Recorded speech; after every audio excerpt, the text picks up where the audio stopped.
Oke, sebelumnya assalamualaikum warahmatullahi wabarakatuh. Selamat datang ya di perkuliahan untuk mata kuliah sistem pendukung keputusan dengan metode SMART. Nanti kita bakal membahas terkait dengan cara perhitungan metode SMART yang berbasis dengan kriteria ya.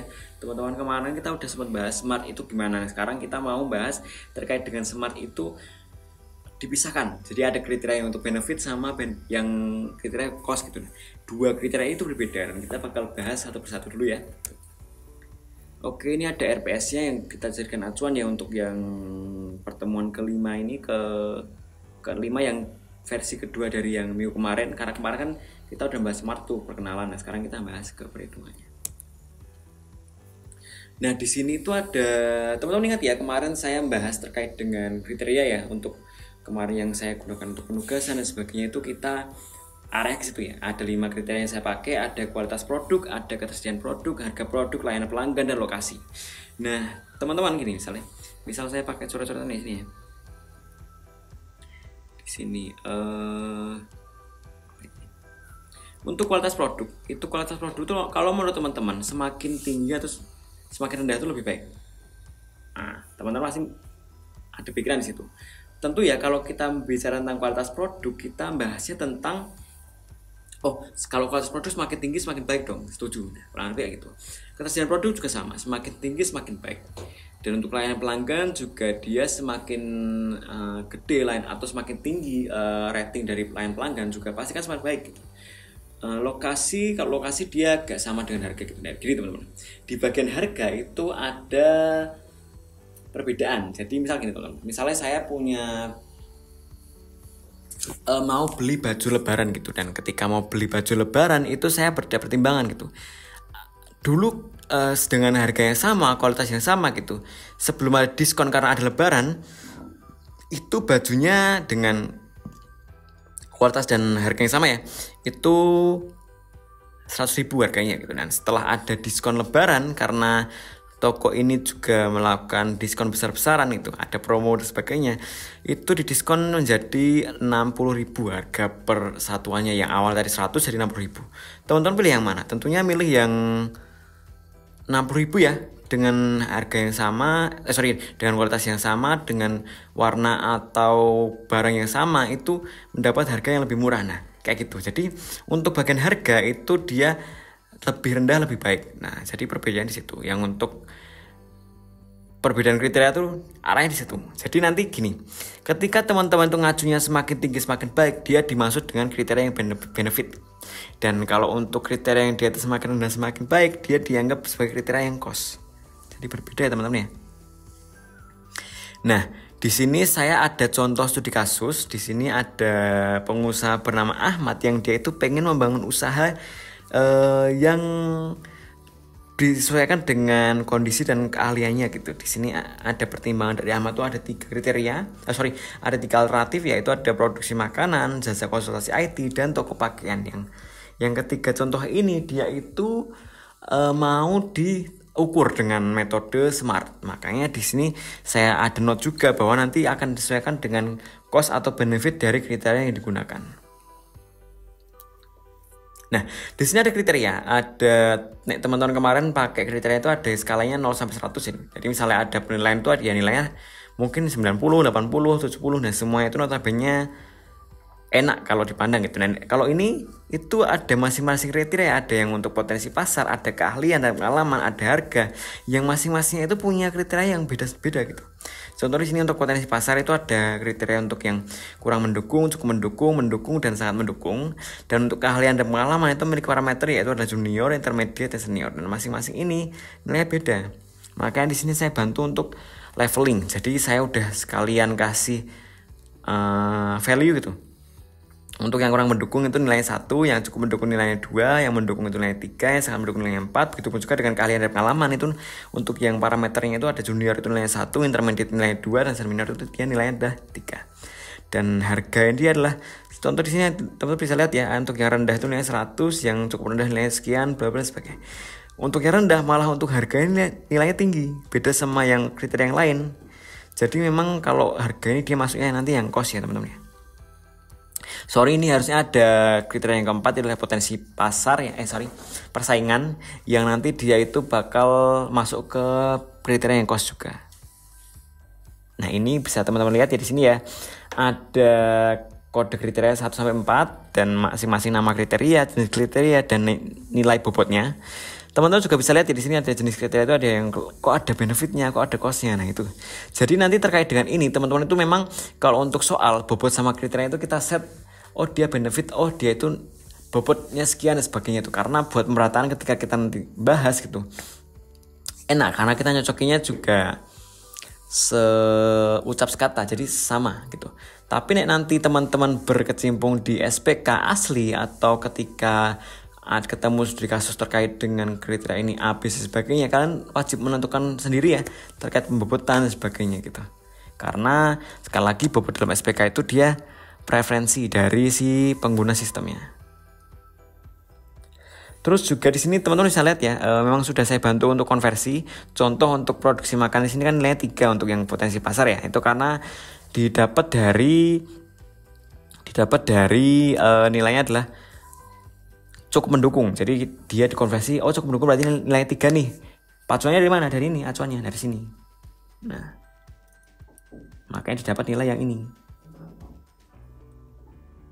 Terus ini loh, tapi kan itu kan ada yang modal awalnya 10 juta Pak, ada jasa konsultasi itu ada 14 juta. Emang bisa Pak dioperasikan dengan produksi makanan yang nilainya 3, ada jasa konsultasi nilainya 4. Emang bisa Pak? Nah, nanti kita bakal hitung bareng-bareng ya dengan Excel.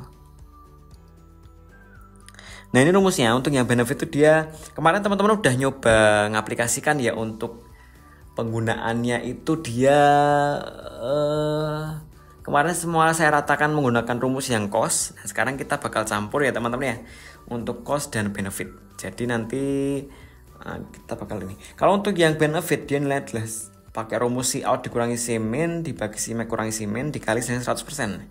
Nah untuk yang cost dia rumusnya adalah C max dikurangi C out dan dibagi dengan C max dikurangi C min, baru dikalikan dengan 100%. Nah itu teman-teman kita coba ngitung bareng-bareng dulu ya. Coba kita ngitung bareng-bareng dulu di sini.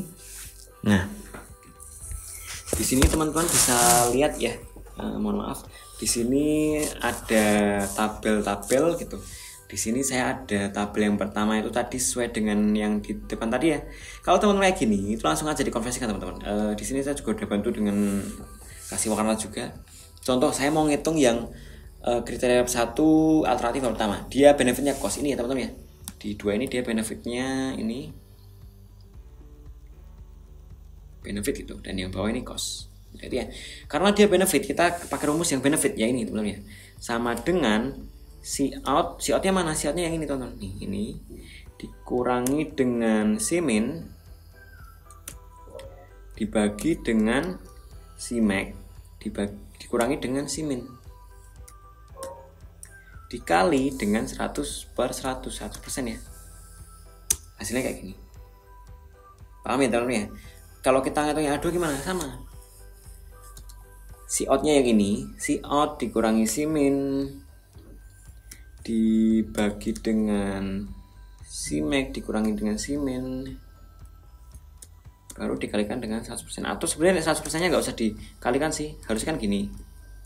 Tapi karena 100% ya berarti kita nggak usah kalikan, nggak apa-apa, karena nanti hasilnya sama. Misalnya nggak kita kalikan ya, nah dia hasilnya satuannya sama ya,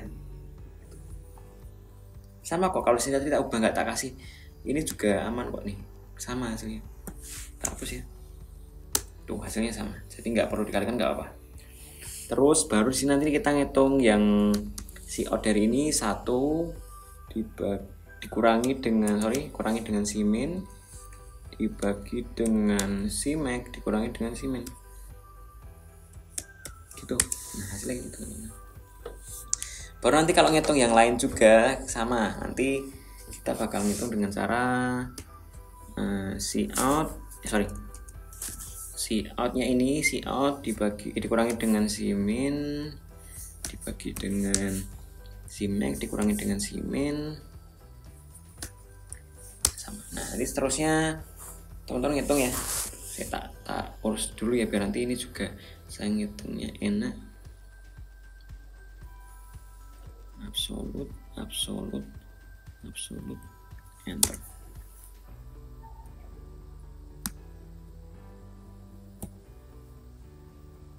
Yang sini kita, nah kalau ini kan pakai cos rumusnya teman-teman, jadi rumusnya yang bawah yang ini, berarti si max nya berapa? Si max dikurangi dengan si out dibagi dengan si max dikurangi dengan si min. Ya. Nah baru kita sorry yang ini kita absolutkan dulu biar nanti saya ngitungnya gampang ya.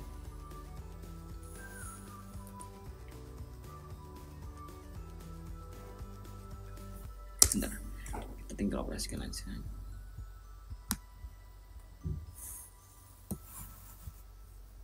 Yang ini sama, si max dikurangi dengan si out dibagi dengan si out, si max dikurangi dengan si min. Kita absolutkan dulu.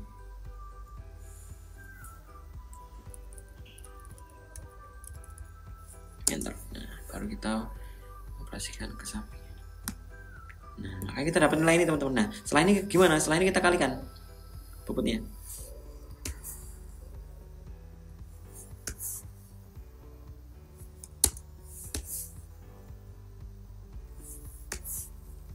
Ini C2, terus yang ini dengan yang ini kita kalikan dengannya. Nah gitu teman-teman. Dan seterusnya teman-teman ya, ini saya operasikan dulu biar nanti hitungnya gampang. Nah ini tak isi 0 aja teman-teman ya, karena bagi menunjukkan kalau nilai 0 itu dikali atau dibagi berapapun juga nilai 0 ya. Dan di sini kita baru yang kalikan yang ini.